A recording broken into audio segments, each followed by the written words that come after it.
Hello बच्चों, कैसे हो आप सब लोग। तो आई होप बेटा सब अच्छे ही होंगे। और कोविड दोबारा से स्टार्ट हो गया है तो अपना ध्यान रखिए सब लोग, ठीक है। जिनके पेपर हो गए हैं वो तो घर पे सेफ रहिए, जिनके नहीं हुए हैं वो थोड़ा सा अलर्ट रहेंगे। ओके।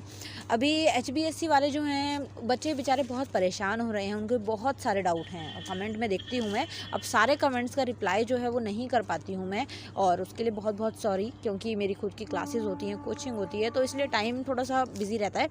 तो मैंने सोचा एक आपके डाउट्स पर ही वीडियो बना दूं। तो मोस्टली मैं आप लोगों के डाउट्स पर वीडियो बनाती रहती हूँ। ये रहता है कि कोई भी बच्चा जो है वो, कोई भी एक बच्चे का जो क्वेश्चन है वो मिस ना हो जाए, तो इसलिए सबको सेटिस्फाई करना बहुत ज़रूरी है ताकि परेशान ना हो बस आप लोग, है ना। तो क्वेश्चंस फटाफट से नॉर्मल क्वेश्चंस हैं आप लोगों के, मैं सबके जवाब देती हूँ, ठीक है। अभी जो बच्चे कमेंट्स में पूछ रहे हैं, मोस्टली ज़्यादातर बच्चे जो हैं वो क्या करके आए हैं कि क्वेश्चन उन्होंने ऑप्शन लिखा, ऑप्शन वाले क्वेश्चंस MCQs में गलती करी है कि क्वेश्चन लिखा ऑप्शन, और उनको वो पूरा उन्होंने आंसर नहीं लिखा। जैसे कि मैं एग्जांपल के लिए दे रही हूँ कि जैसे कोई ऑप्शन है, क्वेश्चन है और उसका आंसर है गुड, बैड, बेटर या फिर वर्स ऐसे करके। तो गुड जो है वो A वाला ऑप्शन है, तो आप लोगों ने सिर्फ A लिखा है, गुड नहीं लिखा है ना। तो ये बच्चे जो हैं, कई बच्चे ये चीज़ पूछना चाह रहे हैं कि मैम हमने A लिखा है, सिर्फ गुड नहीं लिखा है, तो मार्क्स मिलेंगे? तो ऑब्वियसली मिलेंगे बच्चे, मार्क्स आपको मिलेंगे अगर ऑप्शन सही है। मतलब अगर आपका आंसर सही है तो आप चाहे क्वेश्चन का ऑप्शन सिर्फ लिख के आओ या फिर पूरा आंसर लिख कर आओ, मार्क्स आपको फुल मिलेंगे, ठीक है। लेकिन बस कंडीशन ये है कि आपके जो वो क्वेश्चन का आंसर है वो सही होना चाहिए। ओके।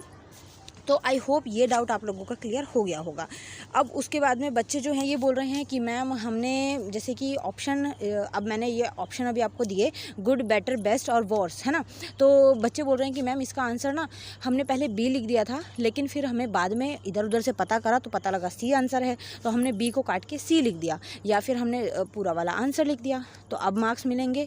तो देखिए, अगर आपने OMR शीट फिल करी है और OMR शीट पर तो सर्कल भरने होते हैं, है ना। लेकिन अगर आपने वो सर्कल भरे हैं, अगर एक लाइन में एक ही सर्कल भरना होता है, अगर आपने दूसरा भरा है तो वो चीज़ गलत है। लेकिन आपको तो वो वाली शीट मिली होगी लिखने वाली, वहाँ पर अगर आपने B लिखा है और कट करके आप C लिख देते हो तो भी आपको मार्क्स मिल जाएंगे, कोई भी प्रॉब्लम नहीं है। लेकिन OMR शीट में अगर आपने एक से ज़्यादा सर्कल फिलअप कर दिए हैं तो उसके मार्क्स नहीं मिलते, वो आपका कट हो जाएगा, उसके फिर 0 मार्क्स होंगे। ओके। तो ये डाउट आई होप आप लोगों का क्लियर हो गया होगा बच्चे, इस चीज़ को ध्यान से समझ लीजिएगा। एग्ज़ामिनर जो है ना वो 99% कोशिश करता है कि आप लोगों को मार्क्स दे ही, वो बहुत कम होता है कि आप लोगों के मार्क्स काटे। पूरी कोशिश की रहती है कहीं तो किसी बच्चे ने या आप लोगों ने कुछ ऐसी चीज़ करी होगी जिसके बेस पर वो मार्क्स दे दे, तो वो दे देता है।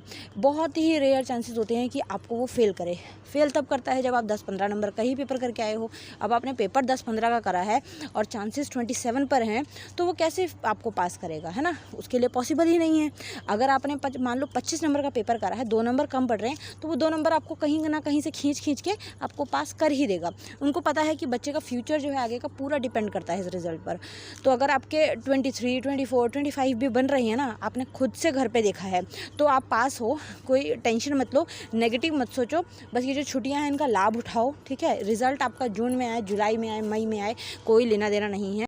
आपने टेंशन ले लेके अभी इस टाइम को वेस्ट नहीं करना है, आपने कोई ना कोई एक्स्ट्रा नॉलेज ज़रूर गेन करनी है, ठीक है बच्चे। वेस्ट मत कीजिएगा छुट्टियों को, क्योंकि ये टाइम बहुत प्रीशियस है आप लोगों के लिए। ओके। फिर उसके बाद में अब नेक्स्ट क्वेश्चन पर अगर हम चलें तो नेक्स्ट क्वेश्चन बच्चे पूछ रहे हैं कि मैम हमने बीच में शीट खाली छोड़ दी है। हमने जैसे 20 शीट्स मान लीजिए भरी हैं, तो हमने बीच में 2 शीट्स हमने खाली छोड़ दी और उस पर PTO नहीं लिखा है या हमने कुछ बताया नहीं है, तो टेंशन तब भी नहीं लेनी है। एग्जामिनर आपकी पूरी 32 शीट्स हों या 24 शीट्स हों, वो पूरी शीट्स आपकी आगे आगे करके देखेगा। कोई भी शीट आपकी वो छोड़ता नहीं है, सारी शीट देखता है कि बच्चे ने कहीं किसी शीट पर कुछ लिखा तो नहीं है, या कहीं किसी शीट को उसने छोड़ के आगे लिख दिया हो। तो पूरी तरीके से मैंने बोला ना, वो पूरी कोशिश ये करता है कि आपको मार्क्स मिले, ठीक है। उसके बाद में आपको ये जो ऑप्शन वाले जितने डाउट्स थे वो मैंने क्लियर कर दिए हैं, और शीट्स वाले भी मैंने पूरे डाउट्स क्लियर कर दिए हैं। बाकी अभी जो है हम थोड़ी थोड़ी क्लासेस ले रहे हैं कि आप लोगों को 10th के बाद क्या चीज़ें लेनी चाहिए, ठीक है। उसके ऊपर मैं बीच बीच में सेशंस ले रही हूँ, वीडियोज़ बना रही हूँ, क्योंकि बच्चे आपका ये जो टाइम है ना, और ये जो डिसीज़न होगा, ये आपका पूरा फ्यूचर, आपकी पूरी लाइफ को मूव ऑन करेगा, पूरी लाइफ को बदलेगा। तो आपका जहाँ इंटरेस्ट हो और आपका जिस चीज़ में इंटरेस्ट हो, जो चीज़ आपको अच्छे से आती हो ना, वही चीज़ चूज़ करना।